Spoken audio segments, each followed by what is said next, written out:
అందరూ నమస్కారం అండి. రాష్ట్రంలో గత 5 సంవత్సరాలుగా జగన్మోహన్ రెడ్డి గారు ముఖ్యమంత్రి అయిన తర్వాత రాష్ట్ర ప్రభుత్వం కానివ్వండి, వైఎస్ఆర్సీపీ పార్టీ నాయకులు కానివ్వండి, అదేవిధంగా సలహాదారులు కానివ్వండి, 24 గంటలు 365 రోజులు చాలా అద్భుతమైన ప్రభుత్వం అని, ఇటువంటి పరిపాలన ఎవరు కూడా ఊహించలేదని, రాష్ట్ర ప్రజల కోసం అంకిత భావంతో పనిచేస్తున్న ఏకైక ముఖ్యమంత్రి జగన్మోహన్ రెడ్డి గారని పదే పదే చెప్పుకుంటూ వస్తున్నారు. ముఖ్యమంత్రి గారేమో మొన్న ఎన్నికల ప్రచారంలో భాగంగా రాష్ట్రంలో ఇప్పుడు వరకు ఈ 5 సంవత్సరాల్లో 130 సార్లు బటన్ నొక్కానని,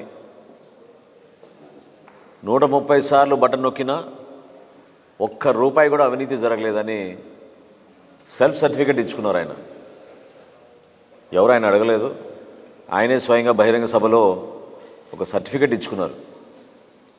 రూపాయి కూడా అవినీతి జరగలేదు మా ప్రభుత్వంలో, 130 సార్లు మేము బటన్ నొక్కామని. ఇది ఎంత అవాస్తవమో, ఎంత సత్యదూరమో చిన్న పిల్లవాడిని అడిగినా కూడా రాష్ట్రంలో సామాన్యుడు పడుతున్న ఇబ్బందుల గురించి, ప్రతి రంగంలో కూడా వాళ్ళు పడుతున్న కష్టాలు, అవినీతితోటి ఎంత ఇబ్బంది పడ్డారో ప్రతి ఒక్కరు కూడా వివరించుకుంటూనే వస్తూ ఉన్నారు. పత్రికల్లో పుంఖానుపుంఖాలుగా ప్రతిరోజు మీరందరూ జర్నలిస్టుగా మీరు చేస్తున్న డ్యూటీ ప్రజలకి తెలిసే విధంగా మీరు ఒక ప్రయత్నం చేస్తూనే వచ్చారు. ప్రతిపక్ష పార్టీలుగా జనసేన పార్టీ మేము కొన్ని శాఖలు జరుగుతున్న అవినీతి గురించి ఆధారాలతో సహా అనేక సందర్భాల్లో పత్రికా విలేకరుల సమావేశం ఏర్పాటు చేసి మేము ప్రజల ముందుకు పెట్టాం వివరాలు. ఈ రోజున ముఖ్యమంత్రి గారు చెప్పిన మాటలు చూసి ఆశ్చర్యపోయి, గతంలోనే మేము చెప్పాం, అనేక అంశాలపైన చాలా లోతుగా విశ్లేషించి సమాచారం సేకరించి జనసేన పార్టీ ఒక ప్రయత్నం, ఈ ప్రభుత్వంలో పనితీరు మారుతుందని, ముఖ్యమంత్రి ఆలోచన విధానంలో ఒక మార్పు వస్తుందని, అంతిమంగా రాష్ట్ర ప్రజలకి మేలు జరుగుతుందని ఒక ప్రయత్నం మేము చేస్తూనే వచ్చాం. కానీ వాళ్ళు స్పందించే విధానం కేవలం వ్యక్తిగతంగా మాపైన దాడులు చేయడం, విమర్శించడం, దానికి పరిమితం అయ్యారు తప్ప వాస్తవాలకి దూరంగా లేదు. ఈరోజు ముఖ్యమంత్రి గారు చెప్పిన ఈ మాటకి, ఒక రూపాయి కూడా అవినీతి జరగలేదనే మాటకి కొన్ని ఆశ్చర్యకరమైన విషయాలు రాష్ట్ర ప్రజలకి మీ అందరి ద్వారా తెలుపుతున్నాం. అవినీతి నిరోధక శాఖ రాష్ట్రంలో జగన్మోహన్ రెడ్డి గారు ముఖ్యమంత్రి అయిన తర్వాత 14400 అనే ఫోన్ నంబర్ ఏర్పాటు చేశారు. ఎక్కడైనా ప్రభుత్వ శాఖలో ఎక్కడైనా అవినీతి జరుగుతూ ఉంటే ప్రభుత్వంలో ఉన్న అధికారుల పైన, యంత్రాంగం పైన మీరు కంప్లైంట్స్ నమోదు చేయొచ్చు, దానిపైన యాక్షన్ తీసుకుంటామని ముఖ్యమంత్రి గారే స్వయంగా అది కూడా బటన్ నొక్కారు.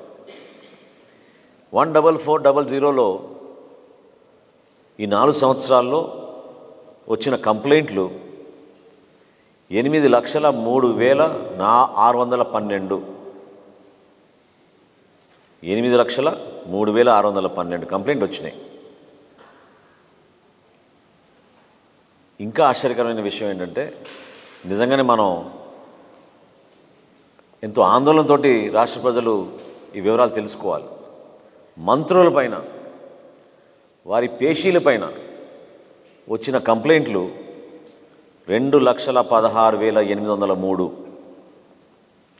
అంటే రాజ్యాంగానికి కట్టుబడి ప్రజలకి సేవలు అందించిన మంత్రివర్గంలో ఉన్న మంత్రులు, అదేవిధంగా వారి పేషీలు పైన ప్రజలు కంప్లైంట్ చేసింది 2,16,803.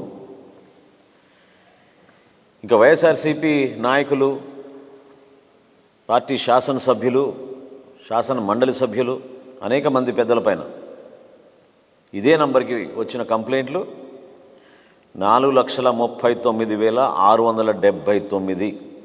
అంటే ఒకసారి గమనించాలి ప్రజలు కూడా, ఇంత దౌర్జన్యంగా బెదిరించి మామూలు ఫోన్ చేసి లేకపోతే వాట్సాప్ మెసేజ్లు పెట్టి మాకు రేషన్ కార్డు అందలేదనో లేకపోతే మా పెన్షన్ తీసేసారంటేనే ఈ వాలంటీర్ వ్యవస్థ ద్వారా ఇంటింటికి వెళ్ళి బెదిరిస్తున్నారు. అటువంటి పరిస్థితుల్లో కూడా ప్రజలు ఈ విధంగా స్పందించి ఇన్ని లక్షల్లో కంప్లైంట్లు ఇచ్చారంటే దీనిపైన ఏం చర్యలు తీసుకున్నారు మీరు? సున్నా. ఏ ఒక్క కంప్లైంట్ పైన చర్యలు తీసుకోలేదు. అసలు అవినీతి నిరోధక శాఖ ప్రతి సంవత్సరం ఐపీఎస్ ఆఫీసర్గా దాన్ని హెడ్ చేస్తారు ఆ డివిజన్. ప్రతి సంవత్సరం ఒక ప్రెస్ కాన్ఫరెన్స్ ఏర్పాటు చేసి ఇన్ని కంప్లైంట్లు వచ్చినాయి, దీన్ని ఈ విధంగా మేము రిజాల్వ్ చేసాం, ఇంతమంది సస్పెండ్ చేసాం, ఇంతమంది డ్యూటీని తీసేసాం, వీళ్ళపైన చట్టపరమైన చర్యలు తీసుకున్నాం అనే వివరణ ఇవ్వాలి. కానీ జగన్మోహన్ రెడ్డి గారు ముఖ్యమంత్రి అయిన తర్వాత ఈ రోజు వరకు ఆ వివరణ ఇవ్వలేదు. అంటే 8,03,612 కంప్లైంట్లు వస్తే మీరు ఎవరిపైన ఏసీబీ కేసులు నమోదు చేశారండి? చిన్న చిన్న అధికారులు, మండల స్థాయి అధికారులు లేదా ట్రాన్స్పోర్ట్ డిపార్ట్మెంట్లో ఉన్న చిన్న చిన్న అధికారులు, తహసీల్దార్ల ఆఫీసులో పనిచేస్తున్న వాళ్ళు, రిజిస్ట్రేషన్ ఆఫీసులో పనిచేస్తున్న వాళ్ళు, వీళ్ళపైన మీరు దాడులు చేయించి ఏసీబీని ఉపయోగించారు. కానీ మంత్రులపైన, మంత్రుల పేషీలపైన, అధికార పార్టీ నాయకులపైన, వీళ్ళపైన వచ్చిన ఈ కంప్లైంట్ల గురించి ఏం చేశారు జగన్మోహన్ రెడ్డి గారు? మీరేమో సర్టిఫికేట్ ఇచ్చుకుంటారా ₹1 కూడా అవినీతి జరగలేదని?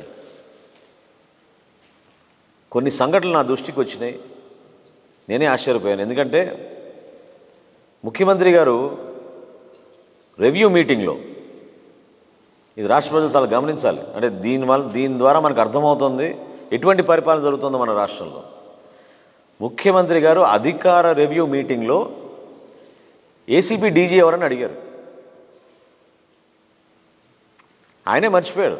ఇప్పుడున్న యాక్టింగ్ డీజీపీ గారు ఏసీబీ డీజీగా కూడా వ్యవహరిస్తున్నారు ఆయన. అంటే పరిపాలన పైన ఏ మాత్రం మీరు శ్రద్ధ చూపించకుండా అవినీతి తాండవం ఆడుతుంటే మీరేమో సర్టిఫికెట్ ఇచ్చుకుంటారా? చాలా అద్భుతంగా ఉంది మా పరిపాలన, రూపాయి అవినీతి జరగలేదని. అసలు టీచర్ ట్రాన్స్ఫర్లో ఎన్ని వందల కోట్ల రూపాయల అవినీతి జరిగింది. ఇంకా ఆశ్చర్యకరమైన సంఘటన ఏంటంటే, ఒక మంత్రి గారు ఒక సీనియర్ ఐఏఎస్ అధికారిని పిలిపించి ఒత్తిడి చేసి ఫైల్ సంతకం చేయమంటే చేయకపోతే 100 కోట్ల రూపాయల అవినీతిలో పాల్పడమని అధికారి పైన ఒత్తిడి తీసుకొచ్చారు. పేర్లు చెప్తే బాగుండదు. స్వయంగా మంత్రే ఒక ఐఏఎస్ అధికారి పైన 100 కోట్ల రూపాయల ఆఫర్ ఇచ్చారు. 15-20 రోజుల క్రితం ఒక ఎగ్జిక్యూటివ్ ఇంజనీర్ ట్రాన్స్ఫర్, ఈ ట్రాన్స్ఫర్లో మంత్రి గారు ముందు 10 లక్షల రూపాయలు తీసుకున్నారు. ట్రాన్స్ఫర్ చేయకపోగా మళ్ళీ అధికారి పాపం పోయి డబ్బులు కూడా ఇచ్చా కదండి, మరి ఎందుకు ట్రాన్స్ఫర్ చేయలేదు మా ఊరికంటే, చాలా పై స్థాయి నుంచి నాకు ఒత్తిడి వచ్చిందని చేయలేకపోయాని అబద్ధం చెప్పి ఇంకో అధికారి దగ్గర 15 లక్షలు తీసుకుని ట్రాన్స్ఫర్ చేశారు. ఈ వాస్తవాలు కాదా జగన్మోహన్ రెడ్డి గారు? మీ దగ్గర ఉన్న అధికార యంత్రాంగం మీకు ఈ సమాచారం అందించదా? అసలు ఈ రాష్ట్రానికి పోలీస్ అధిపతి, డీజీపీగా వ్యవహరిస్తున్న వ్యక్తి, యాక్టింగ్ డీజీపీగా, ఆయనే ఏసీబీ డీజీగా ఉన్నప్పుడు ఎందుకు దీనిపైన శ్రద్ధ చూపించలేదు? ఎందుకు దీనిపైన చర్యలు తీసుకోలేదు? అనేక సందర్భాల్లో మీరు ఉపన్యాసాలు ఇచ్చుకుంటూ, పత్రికల్లో భారీ స్థాయిలో మీరు ప్రకటనలు చేసుకుంటూ పదే పదే గోబెల్స్ ప్రచారం ద్వారా ప్రజల్ని మోసం చేయాలని ఒక ప్రయత్నం మీరు చేశారు.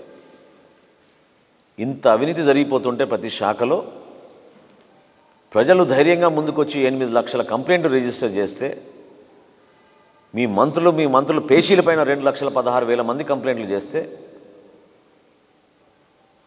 మీ ఎమ్మెల్యేలు ఎమ్మెల్సీలపైన అధికార పార్టీ నాయకులపైన 4,39,000 మంది కంప్లైంట్లు చేస్తే ఏం చర్యలు తీసుకున్నారు దీనిపైన?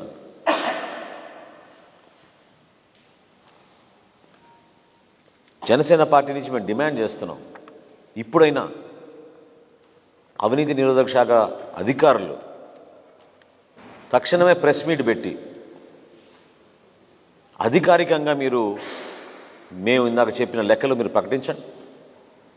ఎందుకు వెనకాడుతున్నారు?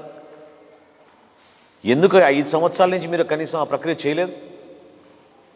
ఏ కారణాల వలన ఈ గుణాంకాలు బయటికి రాకుండా మీరు ఆపిపెట్టారు? ఎవరిని మీరు ప్రొటెక్ట్ చేస్తున్నారు? స్వయంగా మంత్రి వర్గంలో ఉన్న మంత్రులు అవినీతి చూసి అధికారులు ఆశ్చర్యపోయి ఆ ఫైల్స్ పైన నోట్ చేశారు వీళ్ళు. ఇది చాలా ఇర్రెగ్యులర్, దీనిని మీరు ఇమీడియట్గా దీనిపైన యాక్షన్ తీసుకోమని ముఖ్యమంత్రి గారికి ఫైల్ సర్క్యులేట్ చేసినా కూడా ఎందుకు చర్యలు తీసుకోలేదు? రూపాయి అవినీతి జరగలేదని మీరు ఎట్లా బహిరంగ సభలో ఆ విధంగా ప్రజల్ని మభ్యపెట్టే విధంగా ఇన్ని సంవత్సరాలు మీరు పబ్బం గడిపేసి సమయానంతా వెచ్చించి ఎన్నికల సమయంలో కూడా మరొక్కసారి మీరు చేస్తున్న ప్రయత్నాన్ని మేము ఖండిస్తున్నాం. తప్పకుండా దీనిపైన ఎలక్షన్ కమిషన్లో ఉన్న అధికారుల యంత్రాంగం కూడా దీన్ని చూడాలి. ఎందుకంటే అనేక శాఖలకి మల్టిపుల్ అధికారులు ఉండాల్సింది పోయి అధికారం అంతా కేంద్రీకరమై కొంతమంది చేతుల్లోనే ఉంటుంది. ఇది చాలా ప్రమాదం ప్రజాస్వామ్యానికి. చిత్తశుద్ధితో పనిచేసే అధికారులను నలిపేస్తున్నారు. వాళ్ళకి ఇవ్వాల్సిన గౌరవం, వాళ్ళకి ఇవ్వాల్సిన ఆ పదవులు లేకుండా కేవలం కొంతమంది చేతుల్లోనే అధికార యంత్రాంగాన్ని ఉపయోగించుకుని ఎన్నికల్లో దుర్వినియోగం చేయడం కోసం వీళ్ళు చేస్తున్న ప్రయత్నాన్ని ఎలక్షన్ కమిషన్ ఆఫ్ ఇండియా దీన్ని దృష్టిలో పెట్టుకోవాలి. రాష్ట్ర డీజీపీగా వ్యవహరిస్తున్న వ్యక్తి ఏసీబీ డీజీగా కూడా ఆయన వ్యవహరిస్తున్నప్పుడు ఎందుకు వీటిపైన చర్యలు తీసుకోలేదు? ఈ వివరాలు ప్రజలకు ఎందుకు తెలపలేదు? వీటిపైన జనసేన పార్టీ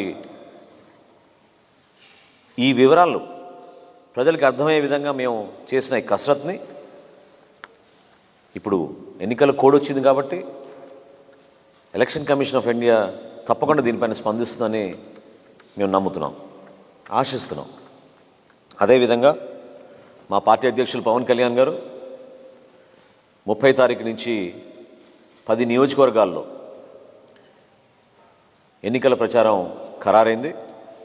30 తారీఖు నుంచి 2వ తారీఖు వరకు పిఠాపురంలో, 3వ తారీఖున తెనాలి నియోజకవర్గంలో, 4వ తారీఖున నెల్లిమర్ల నియోజకవర్గంలో, 5వ తారీఖున అనకాపల్లి నియోజకవర్గంలో,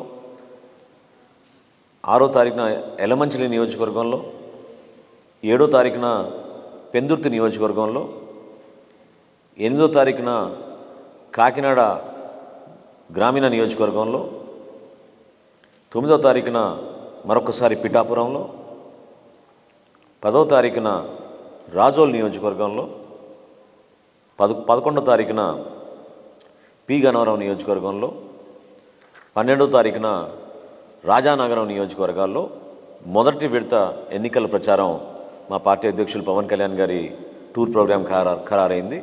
దీనికి స్థానికంగా ప్రతి జిల్లాలో ఉన్న నాయకులందరూ కూడా సమన్వయపరుచుకుంటూ మండల స్థాయి జనసేన పార్టీ నాయకులు, వీర మహిళలు, జన సైనికులు అందరూ కూడా ఈ కార్యక్రమాల్లో పాల్గొనే విధంగా, సక్సెస్ అయ్యే విధంగా క్షేత్రస్థాయిలో తెలుగుదేశం పార్టీ, భారతీయ జనతా పార్టీ నాయకులతో కూడా సమన్వయపరుచుకుంటూ ఈ సమాచారాన్ని అందరికీ అందించి మన పార్టీ అధ్యక్షులు పవన్ కళ్యాణ్ గారికి ఘన స్వాగతం పలకమని, అదేవిధంగా స్థానికంగా ఉన్న అభ్యర్థుల్ని గెలిపించే విధంగా కార్యాచరణ సిద్ధం చేసుకోమని జనసేన పార్టీ తరఫున మేము కోరుతున్నాం.